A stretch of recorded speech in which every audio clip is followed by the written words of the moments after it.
the transfer window, and I try not to get very emotional while discussing the transfer window. So you have myself, Kevin, resident Chelsea fan, Stefan, resident anti fan, Lane, who has recently rediscovered his love for Manchester United, or resident Man U fan.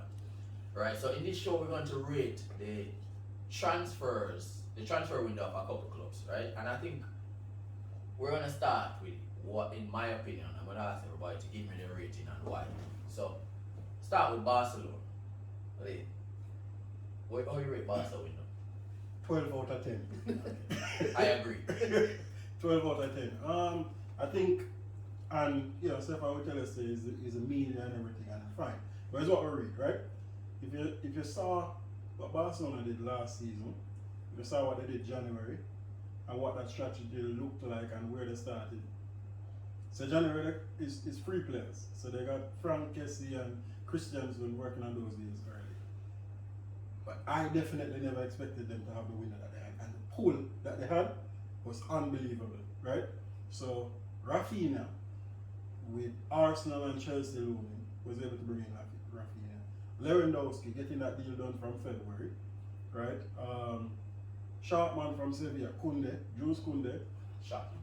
Again, Chelsea Absolutely shocking. offer the player more wages, Shocking. a bigger transfer fee. With Leeds was like, look, Chelsea offers more money, and they still got Rafinha over the line. And just all the signings that they did, not only that they got big signings, but they got signings that add a lot to their side.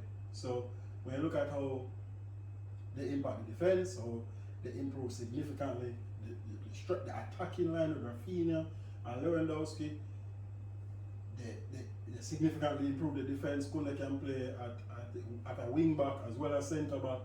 You have Christiansen who come in, they brought in Garcia on a free before. So just a big rebuild of the team that when you look at it probably a year ago, all you were hearing was crisis. Everything is burning down.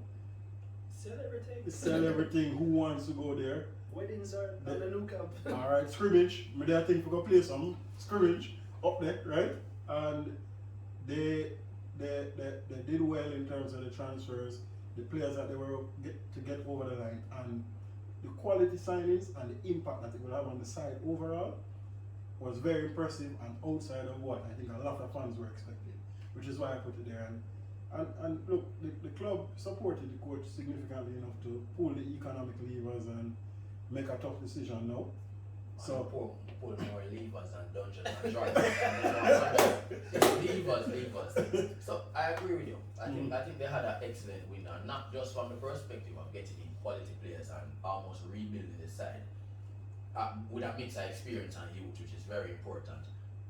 Them also weak in Chelsea, right? Chelsea don't get no player when they want and had to pay. No, they're strengthening. They got Alonso out of the club. We're talking about. No, but the Barcelona is a master trader. Can them get in Aubameyang for free? A baller that was, Let's be honest, he was done at Arsenal. It was finished. You bring him in, him score a couple goals for you, get you into the Champions League, score some crucial goals, and you make 12 million a month. And it's like they're like a hedge fund manager, like a subsidiary. They do distress trading. Yeah. They take a distressed asset, you repackage it, or you do some internal work and sell it back. In January when he is still, Arsenal didn't really want him out. So they have to pay out a little bit time contract, right? Yeah. But probably about 6 million or something, and then you sell it back for 15. It's 12, right? 12, right? 12 will pay the back. But I think we can all agree that Barca had an excellent window, and the fact that they were also able to register all of the players was indeed shocking to me. I don't know if I could get Koundé and pay him half what Barca are paying him. I expected him to be out on the streets from the end of the window as a free transfer. We could bring him in. So I told you guys, it was all a little overstated. Their situation. Dungeons and Dragons. They pull a whole heap of levers. So Stefan, Arsenal window. I would say 8 out of 10 actually. I think that's a solid window. Probably their best window in the last 10 years. They brought in quality that can come straight into the team. And they got out some guys they need to get out as well. So overall, I think you can be happy. The only thing that would have made it a bit better is if they had probably gotten 1 or 2 more players in. But I don't think there's anything for them to complain about per se. So what I'd add to that, I think what Arsenal windows is that so they got the transfers done very early. Yeah. And that's always important when you get the players in before you can have a full pre-season with the team. Yeah. And as I said, they got players that are familiar with the league. And then get some players on some really decent prices. I mean, if other teams actually try to sign those players, they'd pay more. Zinchenko was a decent deal. Jesus was definitely a decent deal. Mm-hmm. And it sort of seemed like it was a continuation of a few windows before, which is always important. It's not a disjuncture where last window you feel like you're doing something and then this window is something else. So it seemed like, it kept on adding different pieces at the puzzle. So I want to add Saliba in there as well. Yeah, I feel tempted, yeah. Yeah. So they brought him back. Yeah. The thing that impressed me most about Windows is I think over the last couple of years Arsenal have been they've made some signs that you have to really question. Are you signing for the right reason or are you signing because you want to play? And Pepe, for example, I think was this, we need an attacker, he's there. It actually seemed like they have a plan. Arsenal fans will complain right now that they might lack some depth, but I think they can also be pretty optimistic that their club is not just throwing money at players that maybe 6 runs from now they want to improve upon. Like Luis, they wanted on the final day when the bid got to be excessive. I think it was the right decision to move away. They didn't do anything silly. And maybe it will cost them on the field, maybe it won't, but I think they're in a strong position moving forward. Maybe we can get Frankie De Jong next year instead of Come on, Luis. it's being ridiculous. let's bring it back to earth. Frankie De Jong to Arsenal. Remember, he's an Arsenal fan.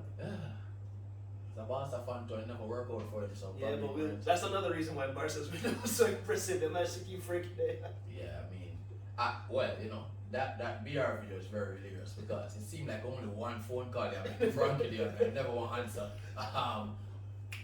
Eric Ten Hag. So Chelsea's win. I do Chelsea's win, right? Another Eric Ten Hag. 4 out of 10. Shocking window, if you ask me. See? Shocking window. I thought the window started off great when we got to Lukaku. I was like, get this man out of the club. Toxic. Yep. I think all transfers after that are a bit questionable. We let a lot of players leave for free. Players who we've had in the club for years. Rudiger, we couldn't keep Rudiger. Now me here says he's been underpaid at Real Madrid. I don't sure what the reports are. Alonso, we let go Alonso. A stressful baller, but a baller with goals. Alonso is giving a 4 to 5 each year.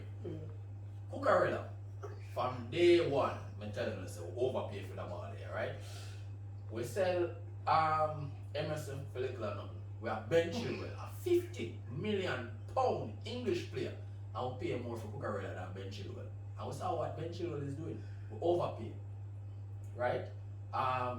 Sterling, I thought was a good transfer. I thought that was the best transfer. Koulibaly, I think is a great transfer. I think he had steel. Fofana, I think he's a player with a lot of potential, and I honestly still feel overpaid for Fofana. How much you pay? 75 million? 85. Woo! Wow. I think Fofana is 55 million pounds. I think that's where we're at Fofana. So I think we're overpaid. One, we also bring in a goalkeeper who sent back down US, which is a problem because Mendy is having a shocker to the start of the season. Who knows if Kepa can ever come back? Zin, maybe he might have a future in coaching, we don't know. We didn't get to bring in Frankie De Jong, embarrassing. See? Even though it was a last minute, but Rafinha was really embarrassing for the club because Rafinha got a Barca, we're not sure if he won't get half hour in promise and he decides to make that move. They leave a country we're familiar with and go into a club that he won't play Champions League. Jules Koundé, we've been chasing Jules Koundé for almost 2 years. Right? I didn't even know Barca was interested. It seemed like Chelsea and Sevilla couldn't agree on the terms. Barca bringing the player. We have to sign Aubameyang. The desperation, see? Honestly, I'm pretty sure when we started the window, Aubameyang wasn't on the list. But as things get worse and worse, I said, look here. I think it comes down to the fact where the manager can say, we have Ronaldo, we have Aubameyang. And the truth is, the manager said, Aubameyang have worked with him already. So better I definitely know than I definitely don't know, right? So he decided against getting Ronaldo. But in overall, I think the transfer window lacks symmetry. And I spoke about it with Arsenal transfer window where we saw lacks symmetry. where, years we start building I think the window was shocking. I think we're building the defense that nobody wants to play against. We're gonna have 11 defenders on the field, Yeah. so that way nobody can score upon us. You know, I think it's shocking. I think, yeah, I how I feel about the window, like come January and next summer, we have to go in at the market hard again. That is how I think about it, and I think I rate it 4 out of 5. I think the Out of 10. out of 10. Sorry, 4 out of 10. Especially, I think Raheem Sterling is probably one of the best signings because we've always had trouble in our attacking sense, and I think it's a key signing. But overall, not impressed. I think Bowley don't know what they're doing. Yeah, I agree with you there. Yeah. I think 4 is actually high for what what they did. Yeah. It seemed to be all over the place. They invested a lot in youth players too, that you probably won't see much of this year. Yeah, no synergy, as you nicely put it out. What I think they need to get in a director of football, right? The Definitely. manager also complaining that. So apparently he was more involved in the transfers than he wanted to be. That's something come out and said he want coach. Yeah. That time, that's the way he want to do, and he was a bit distracted in terms of like kind of looking over some of his transfers. It's not his job. Mhm. So he have a dual role. But I think what Bowley should have done, and then people do things for different reasons. Probably we should keep check until now and Marina and then let them go. Mhm. But I guess probably he wanted a complete break from the previous regime and he must say he's going to do it himself. But we were shocking in the window, to be honest. Yeah. Very haphazard. Just like the Chelsea attack that was the word on Ziyech Yeah. window. We had money. Haphazard. We had money, and it was like,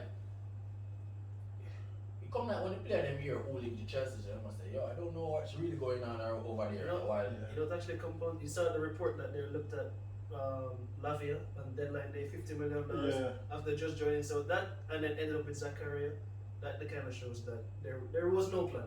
Yeah. Because I'm sure, as you just said, Aubameyang wasn't on the list. I'm Yeah. sure those two weren't on the list either. yeah, you just a look for sign, you know, and And it's strange because you're looking at different different players with totally different attributes. Yeah. So you're looking at Anthony Gordon there, you're looking at Rafinha there, you're looking at whoever, and you're saying Frankie De Jong, Frankie Lavia, De Jong, and then Zakaria. Lavia. And you know what's the worst part about all of it too? I thought we were set up to have a great window. One, we look like clear without get Sterling over the line, and we look like without get Rafinha over the line. And instantly, me I think say, yo, the Yeah. attack just That's gone that's to what a happened. different level. That's kind of You know?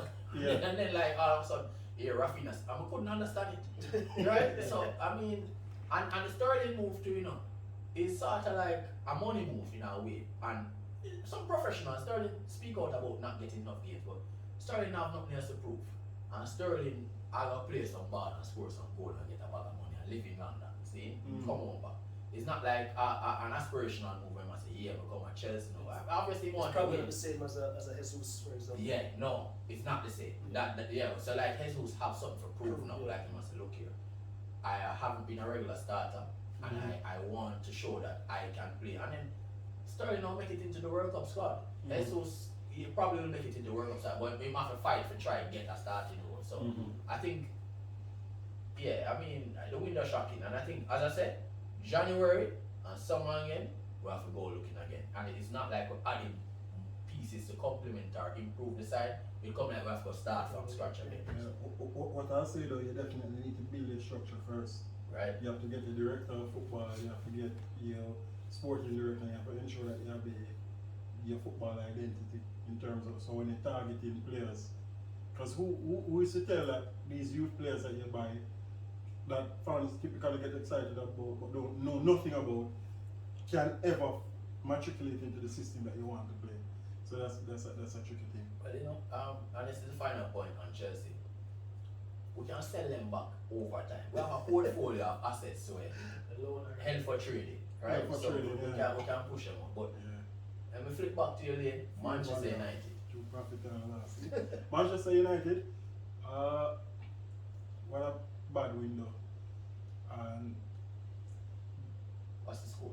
score, I would go 4 out of 10 as well, right? I'm bad because we got the players in very late, and I think that's always a big problem. That what you get the players in very late, I overpay, right? So those are two big issues. So I think the players that you sign are not necessarily bad players. So Of course, Martinez, manager. I mean, we couldn't get Julian Timber. And he said Martinez fine to get that player. So great. Anthony, obviously another player that the manager wants. So good from that perspective in terms of getting the players they want. Ericsson, I think that deal took too long, but good manager wanted him as well. You never get Frankie De Jong, that's who the manager wanted. You got Casemiro. Let's see how that works first, because we can't say. But we know the history there in Casemiro. So if you're judging based on his history, then you can say, okay, you know, he's a good player. But does he work in the system that the manager, that we know the manager wants to work? Will he be able to guide the transition for the next 2-3 years before you get the type of players in? So that there's a big question mark on that, right? Paying him a big salary, it was a sign of desperation. You were linked to Rabiot and Arnautovic the week before, but because of the pressure on the club, I think, and how the fans have been pressuring the club, so let's spend a little more. So you got those players. You signed 5 players. Dubravka, as my friend Daniel would say, much about nothing for that one. So if you look at about 4 signings, my biggest problem is the timing of the signings. So Anthony needed to have a pre-season with the club. We needed to sign a midfield to work from the pre-season, and we don't get the right midfielder. So those are the biggest issues. So, and the cost. So based on cost and timing. So I have a couple questions for you, right? So, alright, I guess one we can talk about Anthony's cost and whether you feel like you significantly overpay, right? But I think one important question I want to ask you, and you've said this many times, and when you're talking about money, you go over and over, you speak about it as much. Do you feel like the areas that you've identified over and over again, Lane, as your weak areas, that you say, look here, over the last couple of years, we need to address these areas? Do you feel like any of those areas are addressed in a way that you feel like from a long-term perspective, you're heading in the right direction? Long-term, no. Long-term, no. I think the manager patch it up, right? So, midfield, we're still using Scott in the midfield. However, the manager has done well is to simplify his game so much that his attributes, which is just being strong and tall, is what he needs to be. So, go out there and win the second ball. So if go, he's physical, he win it, and he pass it to Ericsson. So Ericsson helps to solve the midfield problem, because as we all agreed from week 1, he's just a totally intelligent player. Tony Stark, right? Running on his pacemaker, right? More than any other player, and he's very helpful. Now, we don't strengthen that area enough. An injury to Ericsson, you kind of back in the same situation. An injury to, I think at some point Casemiro will come into the side if he gets fit enough, if he's playing well enough. I think an injury to any 1 or 2 players in the midfield, you're back in the same position. So I think your wing backs are playing well now, which is good. You take out one and you have Dalot, and Dalot is playing well now. If Dalot gets injured, you're back to Wan-Bissaka. So we don't have squad depth, right? But I understand that we're in the first year of the rebuild. So I know not everything will be perfect. So I think the problem areas, no, we don't fix them, but we kind of patch them. So even that is a problem as well. But you don't expect everything to be done in one window, to be fair. Next window you want to say, okay, how do we strengthen and team progress? What do we do in the midfield? What do we do? Stefan identified some areas of weakness as well. What do we do to I don't know how to know your goalkeeper. No, I'm tired for arts. I'm tired for arts, and I'm tired for the same answer, you know? That is defined. Yeah. I mean, I don't necessarily think they had a good window. Probably, you said 4, which I don't care about, it was 6. I think they just scraped by. 6? Okay. My major problem with Manchester United's window was they didn't get the players out that I think, or they didn't make enough of a dent in the players out. Very much one. They should have. Still have Phil Jones and all those players. You guys are the finance guys, so you guys always talk about cost and all those things. I personally don't. I'm not running Manchester's accounts. I don't care how much the players cost. I think it would have been good to get an Anthony earlier for sure. Casemiro's a weird one. I say 40 million. Very weird. 40 million for getting Anthony early. It probably wouldn't be that cheap, but sure. Would have saved, no, would have saved 40 million. I'd probably What do you 60 mean? million. Why? dollars. I mean, Yeah, if we but buy I at the want start, selling. at the start of the window, Well, no, I would have, if you had signed him the same time as Lissandro, you'd probably save about 20 million, for sure. For sure. 20 to 40, I wouldn't say 40. if you can negotiate. Casemiro, though. Mhm. Casemiro, and honestly, I don't. Does Casemiro add value to the midfield? The question I ask, because Casemiro for the last 6 or 7 years in life, all he do break up the play and throw it off, get the ball players, right? So it's sort of like, yeah. So, when I say the Casemiro deal, Casemiro is weird simply because they were so adamant about getting Frankie there. I think if they had signed Casemiro from the get-go, it wouldn't have been questioned as much because, I mean, Ten Hag does have his system, but they did have Alvarez, the Mexican guy, who's fairly similar to Casemiro, who he also used at the base. So it's not like he's not used to using those type of players, but the fact that Frankie there went the way it went and then he went for a totally opposite player looks weird. But no, the main problem for me was they didn't make any big decision in goal, up front, or in defense either. What do you mean? We drop Harry Maguire? Oh, you mean in terms of cutting? Cutting them, yeah. I mean, dropping him is fine, but he's still there. Can't sell him. No, you have to. I to the fair team on Sunday, the yellow one get was Casemiro's fault. Yeah, no, but as Kevin would say, you say if we sell him, what we realize a big loss. Big hit to the PNL. Again, We value him for some reason. I don't know what type of We have to financial manage model. earnings. Well, We have they to will manage earnings. earnings. Yeah. So remember, it's a publicly traded company, right? So they go out and never post financials and say this is a No, but that is why I should sell Harry Maguire at a loss. Because what you do is sell him at a loss in the first year of the manager and they chalk it up to so the manager manage earnings.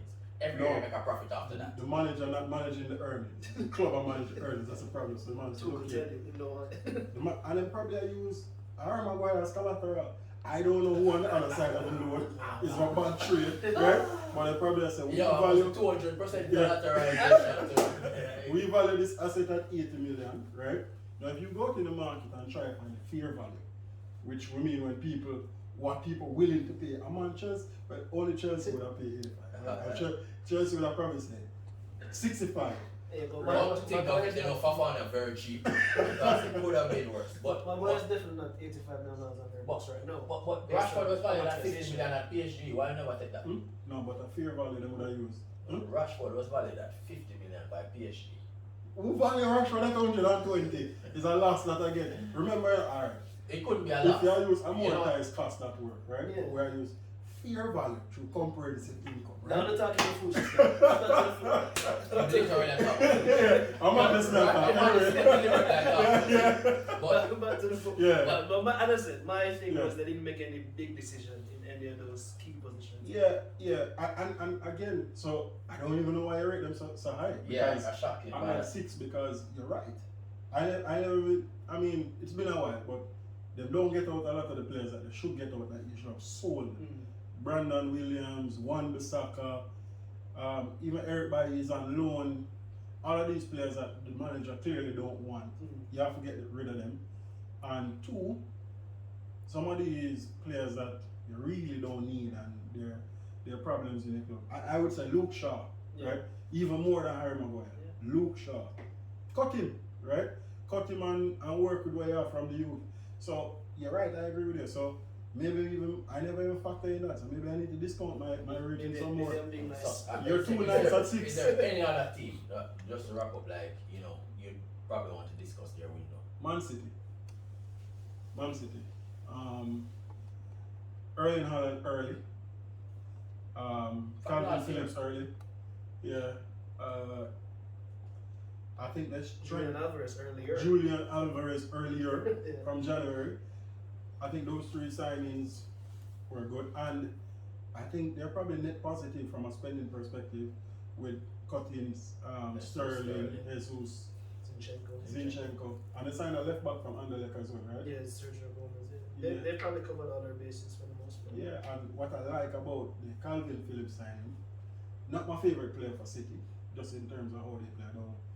I want to see, I don't know if he necessarily fits the He's a system. center defender as well. Akanji from Dortmund. Akanji, that's a hell of a signing. Yeah. 25 million too. Yeah. So their window. Remember, Saint Maximin again, you know. Can't leave him out, right? Pepper for going away. Pep say, all right. The money discombobulated. They could go get a centre back, right? But yeah, so for me, they get a good backup for Rodri, right? They get a nice young striker, and we see the impact that I'm having already. Yeah, two nice young strikers. Yeah, two young strikers. So you have an out and out number 9. I have somebody who can play again along the front. Similar to Sterling. Yeah. Jesus, yeah. And yeah. I don't know. And probably like a younger Aguero, because he's that is that second goal that him score. That's a very good So goal. what's your rating for City? Because the sound is an excellent window. Because they did business on both sides. Yes, City, and they kept Bernardo Silva. Yeah, I'll that's not the key. forget that. That's the key. And I think for doing the business early and reacting well to Saint Maximin, I have to give them an 8. Yeah, I think 8 is fair. What about Liverpool? 6. They would have didn't impress me for the mere fact that I thought they should have done more in midfield. I do like the kid that signed Carvalho from Fulham. Mm-hmm. I don't necessarily understand. I don't really understand the Darwin signing for now. As I said, I thought it was an investment for the future. But for a team that they clearly identified they need a midfielder because they were all on the Chouameni train as well. They said Klopp had multiple phone calls with him, but never worked out, and they really didn't go for anybody else. Mhm. They pretty much said straight up, we don't see the value, and maybe there isn't any value, maybe there is, but I thought they should have done more. And you probably think they need a centre back right now as well, if you think about it. Not necessarily because of Virgil or anything, but just for the numbers of Virgil. Virgil. I like what you say too. Yeah, not because of Virgil, you know. Because I know you guys are coming with Virgil hits, so I think I had to play it out. I had to play it out for your sake. So no, I think they should have done something there, but What about considerations of, I guess, letting Mane go, that's one. Somebody had to go, either Yeah. Mane or Salah. They brought in Arthur late, which we kind of confused with, like, I don't know what that. That's just a trend. Yeah, but it's Such a- interesting, right? Because I don't think that I think their window was bad for a couple of reasons. Looking at it now, Yeah. and hindsight is Darwin 20. early. You're getting Darwin early, but you pay Well, we 100. could have seen, saying no good from early. We First do, couple of yeah. matches, But I said, it was you could have clear. said even already, right? 100, and then you bring in a midfielder who is questionable for what? Well, he's on loan. Why with a class by almost 37 or 27 million? Why not reallocate the funds more appropriately to get a midfielder that you actually need? Because you have to keep James Milner at 38, right? Get a midfielder, pay 70 million, whatever you need to pay for that midfielder, straighten your side there. Because I don't think they're necessarily weak in attack. You have Jota, you have Diaz, you have Salah, and you have Firmino. In regards to reallocating the funds, and depending on what happens in the future, maybe we come back and say this isn't a 6 window. I think Liverpool have Jude Bellingham wrapped up next year. Okay. I think so. Okay. I think so.